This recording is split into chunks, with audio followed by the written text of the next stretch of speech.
I want us to go back and check what made Kimani Ichungwa and Milli Odhiambo to clash in the parliament.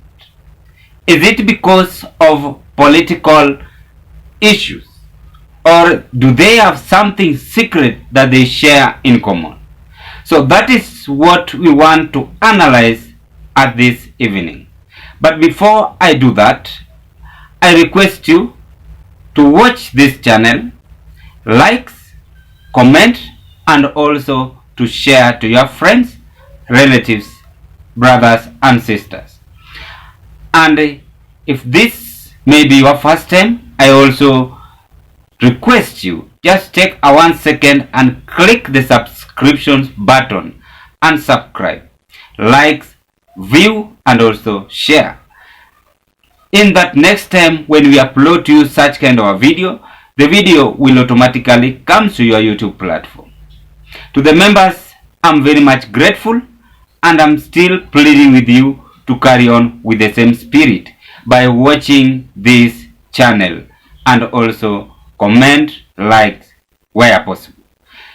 Is it something that strange when Jomo Kenyatta or our founder fathers arise today to see what the juvenile politicians are passing through or are doing to this our great nation, Republic of Kenya? One of the luckiest people in this country, because I am a member of a minority community and also a member of a majority community.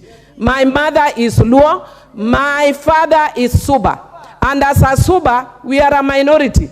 And Mr. Speaker, one of the things that I've seen that apply to some communities that call themselves minority, they have gotten a lion's share, more than even some majority communities have got.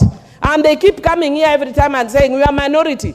And they are given minority, added minority. Now they are the majority. You may be minority in numbers, but you are majority in representation. So, Mr. Speaker, what we need to do is the National Cohesion and Integration Commission needs to let us know representation vis-a-vis the population, so that you don't keep shouting you are a minority when you are not a minority. Mr. Speaker, I want to give you an example about the first time I came into this parliament. And when I came here, I was as a very proud Suba. That's why I'm called Geza Geza. Because in Suba, Geza Geza means the finest of the finest. So I'm the finest, and I'm a very proud Suba.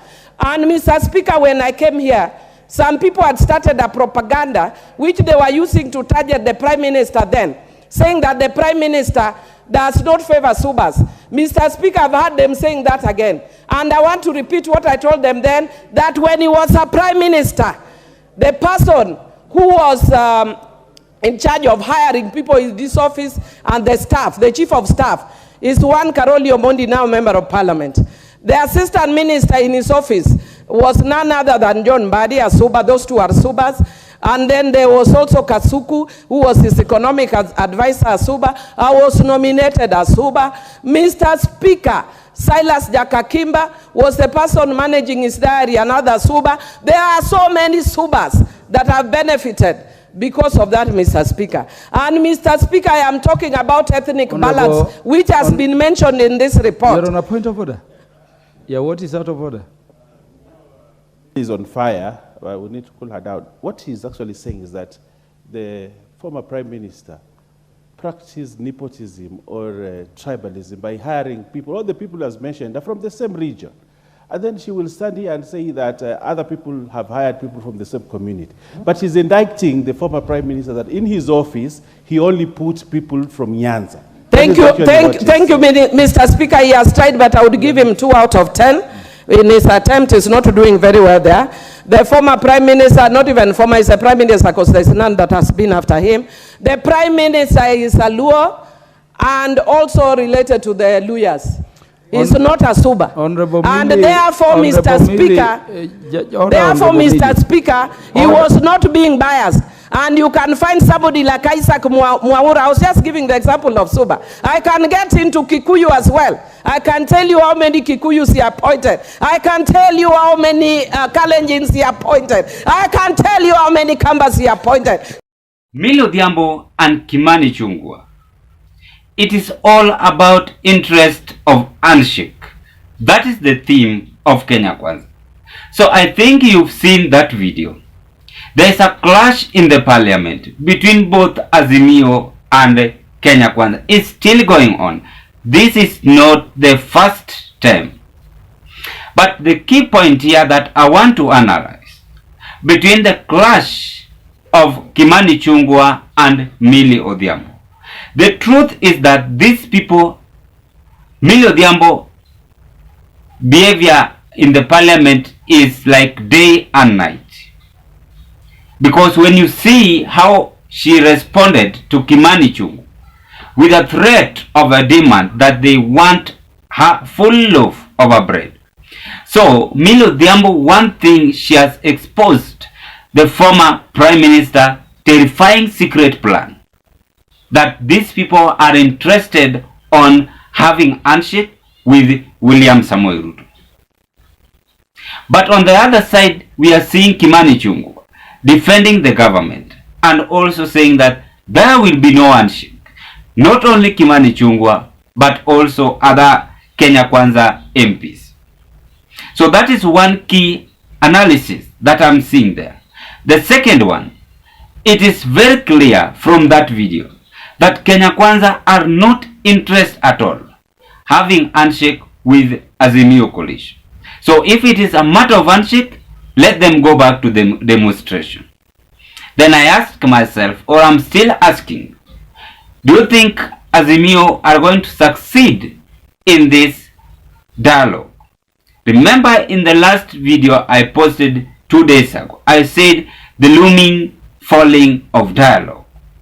So it is a reflection, or a kind of a reflection, that this dialogue, when handshake will be brought for a discussion, then it will mark the end of this dialogue. Number 3, Kimani Ichungwa seems to be bitter. He lacks integrity. The same way Milli Odhiambo seems to be bitter. She lacks integrity, she lacks humility, and they lack knowledge, all of them. Then I combine in that video, seeing how MPs are reacting. It is a clear notification that these people are still not in agreement with the government. So it will be heavy task for the president and the opposition. Are they going to succeed? That is our main theme. Then lastly, after you've watched that video, it is telling you that Kenya Kwanza, what they want is just peace, and they work for the people, of which they want work. They will campaigning for 2027 general election. But on the other side, Azimio are not wise enough. The more they bring politics, the more they give Kenya Kwanza a room for campaigning. Then will Ruto have time to work for Kenyans? That is where we are coming back to analyze in the next video. Meanwhile, that is what ahead.